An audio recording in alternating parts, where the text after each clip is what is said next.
ये कहानी है बिल मोरे की, जिसे थाईलैंड में 3 साल तक जेल में रहने की सजा मिली थी। बिली थाईलैंड देश का नहीं था, इसलिए उस जेल के कैदी उसे इतना टॉर्चर करते थे कि उसने कई बार सुसाइड करने की भी कोशिश की।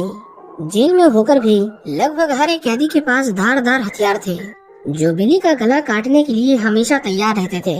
उस जेल की हालत इतनी बुरी थी कि वहाँ हर हफ्ते कोई ना कोई कैदी हिम्मत हार कर सुसाइड कर लेता था। बिली को उस जेल में पूरे 3 साल काटने थे। उस जेल का हर एक घंटा उसके लिए कितना मुश्किल होने वाला था, वो उसे पहले दिन ही पता चल गया था। बिल को कभी कभी 3-3 दिन तक जागना पड़ता था, क्योंकि उसे डर था कि कहीं वहाँ के कैदी उसे सोते वक्त मार ना दे। अब क्या बिल उस जेल से निकलकर अपने देश वापस जा पाएगा? जानने के लिए देखते रहिए आज की हमारी सच्ची कहानी, जिसका नाम है a prayer before down. Movie की स्टार्टिंग में हम बिली को देखते हैं। बिली एक ऑस्ट्रेलियन बॉक्सर है, लेकिन फिलहाल वो थाईलैंड में रहता है, जहां उसकी मुलाकात कुछ गलत लोगों से हुई, जिन्होंने उसे एक ड्रग एडिक्ट बना दिया। बिली अपनी फाइटिंग स्किल्स का यूज थाई फाइटिंग में करता था और उससे मिलने वाले पैसे से वो और भी ज्यादा ड्रग्स खरीदता था। एक दिन बिली अपनी पूरी तैयारी के साथ फाइटिंग करने जाता है, लेकिन उसका अपोनेंट उसे इतना मारता है कि उसका पूरा चेहरा खून से भर गया था। बिली अपनी हार से बहुत गुस्से में था और वो और ड्रग्स लेने लगता है। उसे नशे के चक्कर में ऐसे लोगों से मिलना पड़ता था जिनका अंडरवर्ल्ड में बहुत नाम था। एक दिन वो ऐसे ही किसी आदमी के घर पर था, पर उसे पता नहीं था कि आज ही के बाद उसकी जिंदगी ऐसा रुख लेगी जिसकी उसने उम्मीद भी नहीं की होगी। उस घर में थाई पुलिस ऑफिसर रेड मारते हैं और उन्हें वहाँ बिली मिलता है। पुलिस वाले उस पर चिल्ला रहे थे, पर बिली को थाई भाषा नहीं आती थी। अब क्योंकि पुलिस को रेड में सिर्फ वही मिला था, इसीलिए उन्हें लगा कि वो सारी गन्स और ड्रग्स उसी के हैं। इसलिए थाईलैंड कोर्ट बिली को 3 साल की सजा सुनाता है और वो उसे बैंकॉक की एक जेल में ले जाकर बंद कर देते हैं। वहाँ पर उन कैदियों के कपड़े उतारकर उन्हें अच्छे से चेक किया जाता है। बिली जो ड्रग्स का आदी था, बिना ड्रग्स की उसकी हालत खराब होने लगी थी। उस जेल में कैदी जानवरों की तरह चारों ओर फैले हुए थे और बिली को अपने पहले ही दिन एक लाश के बगल में सोना पड़ता है। सभी कैदियों को उस जेल के रूल्स बताए जाते हैं, लेकिन वो जगह एक जंगल है और एक जंगल में कौन नियमों का पालन करता है। उन कैदियों को तो एक बूंद पानी के लिए भी एक दूसरे के ऊपर चढ़कर पानी के नल तक पहुंचना पड़ता था। एक दिन कुछ लोग बिली से उसका पानी छीनने की कोशिश करते हैं, जिसकी वजह से वहाँ बहुत मारपीट हो जाती है। बिली को सभी कैदियों के सामने लाया जाता है और उसे सजा के तौर पर कुछ दिनों के लिए एक छोटी सी काल कोठरी में बंद कर देते हैं, जिसके अंदर सिर्फ उसके शरीर भर की ही जगह थी। उसे बैठकर ही सोना था और बैठकर ही जागना। इसके बाद पुलिस वाले उसे एक दूसरी जगह पर शिफ्ट कर देते हैं और अब बिली जिन लोगों के बीच में था, उन्हें इंसान कहना भी इंसानों की तौहीन होगी। उनके लीडर का नाम कैंग था। वो चार्ली की रैगिंग करता है और उसे पुशअप करने को कहता है और बार बार उसके कपड़े उतारे जाते हैं। बिली उसे अपना गुस्सा दिखाता है, लेकिन वो अकेला था। एक रात जब बिली टॉयलेट करने जाता है तो गैंग के लोग उसे दबोच लेते हैं और उस रात उसके सभी लोग एक लड़के का गैंग रेप करते हैं। वो बिली को किसी को ना बताने की धमकी देता है। अगले दिन हम देखते हैं कि उस लड़के ने फांसी से लटक कर खुद की जान ले ली थी। पुलिस वाले उसकी लाश को वहाँ से हटा देते हैं और गैंग पर कोई कार्रवाई नहीं होती। बिली एक ऑफिसर से कुछ पेन किलर्स मांगता है, पर वो उसे दवाइयाँ देने से मना कर देता है। वो उससे फ्री की दवाइयों के बदले भी पैसे मांगता है, पर बिली के पास पैसे नहीं थे। बिली को उसके इस दोगलेपन पर इतना गुस्सा आता है कि वो उस पुलिस वाले की गर्दन को नोच कर काट देता है। पुलिस वाले बिली को इतना मारते हैं कि वो पूरा लहूलुहान हो जाता है। उसे कई दिनों तक होश नहीं आता। बिली एक दूसरे सेल में था, जहां उसकी मुलाकात फेम नाम की एक लड़की से होती है। बिली जब ठीक होता है तो उसे फिर से उन लोगों के बीच में फेंक दिया जाता है। एक दिन उसे वो लड़की दोबारा दिखाई देती है और बिली को पता चलता है कि वो एक ट्रांसजेंडर है। बिली उसे उस दिन के लिए थैंक यू कहता है और उससे कुछ सिगरेट उधार मांगता है। वो उन सिगरेट्स को कैंग को दे देता है, इस उम्मीद में कि वो लोग उसे परेशान नहीं करेंगे। एक रात जब वो सभी सो रहे थे तो कैंग के लोग उस रूम के पंखे की ब्लेड्स निकाल लेते हैं और किसी दूसरे सेल में घुसकर कुछ लोगों को मार डालते हैं। कुछ देर बाद जेल में इमरजेंसी अलार्म बजता है और सभी कैदियों को बाहर निकाला जाता है। उन सभी की तलाशी ली जाती है और उन्हें बिली के कपड़ों में ड्रग्स मिलते हैं। बिली उन्हें कहता है कि ये उसका नहीं है, पर पुलिस को लगा कि वो खून उसी ने किए हैं। पर इन ड्रग्स को गैंग ने उसके कपड़ों में जानबूझकर रखा था ताकि वो उसे फंसा सके। बिली उनके हाथ जोड़ता है, पर कोई पुलिस वाला उसकी नहीं सुनता।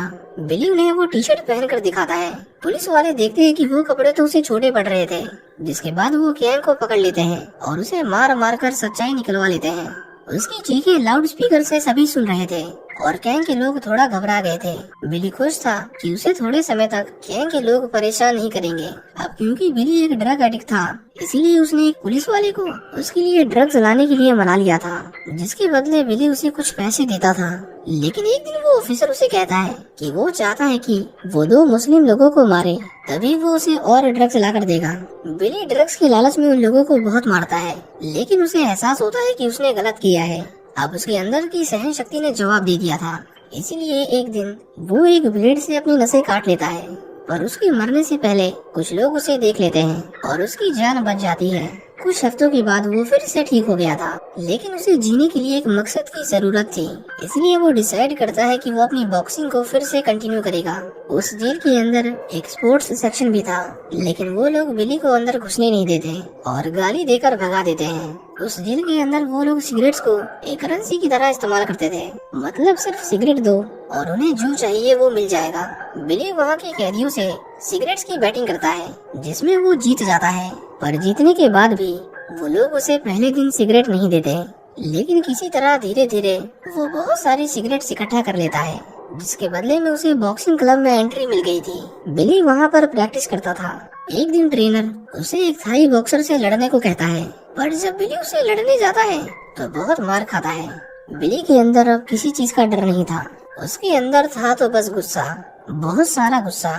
बिली फेम को उसकी सारी उधार ली हुई सिगरेट्स लौटा देता है और वो दोनों धीरे धीरे एक दूसरे के करीब आने लगे थे। एक दिन बिली बहुत एग्रेशन में बॉक्सिंग की प्रैक्टिस कर रहा था। सभी उसे देखकर हैरान थे और बिली अब वहाँ के ट्रेनर की नजर में था। वो उसे अच्छे से ट्रेन करते हैं और बिली भी अब मन लगा कर प्रैक्टिस कर रहा था। उस जेल में जितने भी बॉक्सिंग मैचेस होते थे, बिली धीरे धीरे उन्हें जीतने लगा था।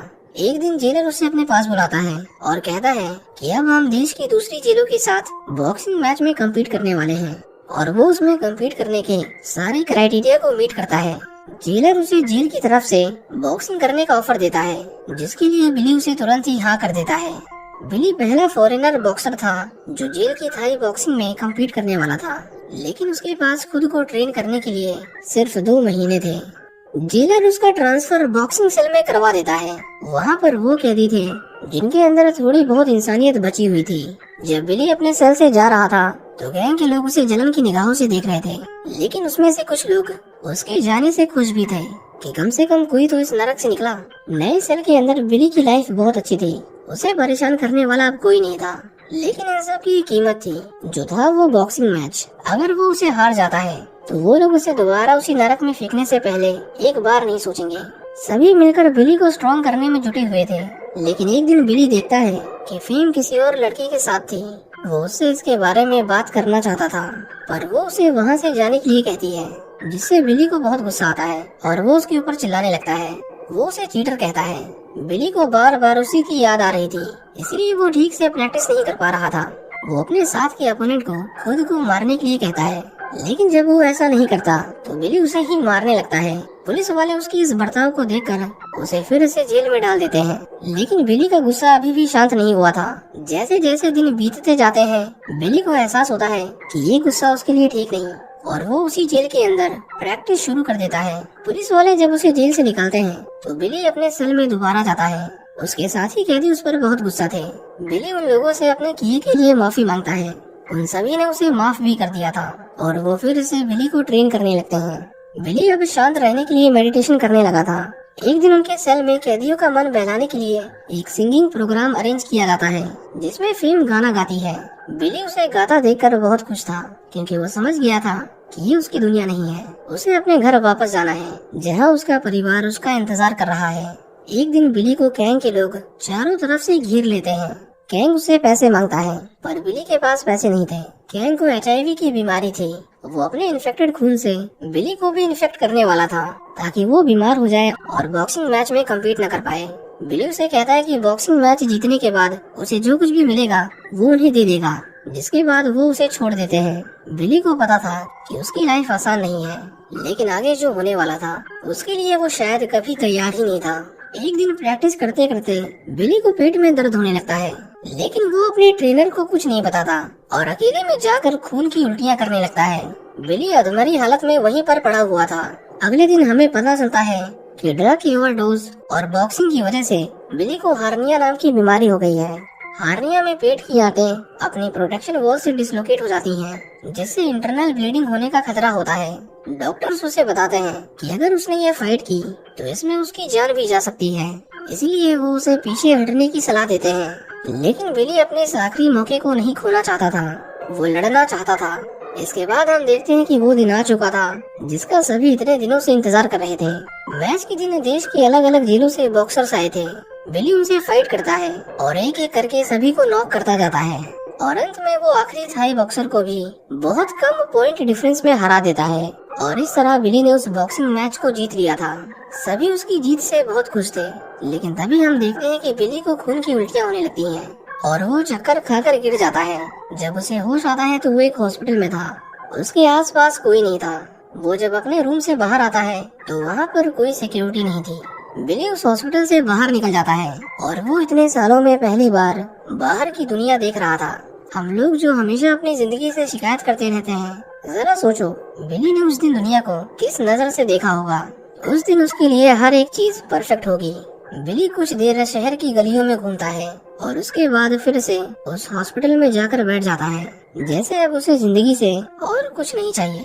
इसी तरह बिली अपनी बची हुई सजा थाईलैंड की जेल में काटता है और इसके 3 साल बाद बिली को यूके की जेल में ट्रांसफर कर दिया जाता है और उसे थाईलैंड के किंग की ओर से ऑफिशियली उसके किए गए क्राइम के लिए माफ कर दिया गया था, जिसके चलते अक्टूबर 2010 में बिली को यूके की अदालत भी बाइज्जत बरी कर देती है। आखिर में हम देखते हैं कि बिली से उसके फादर मिलने के लिए आते हैं, जो कोई और नहीं बल्कि असली बिली था।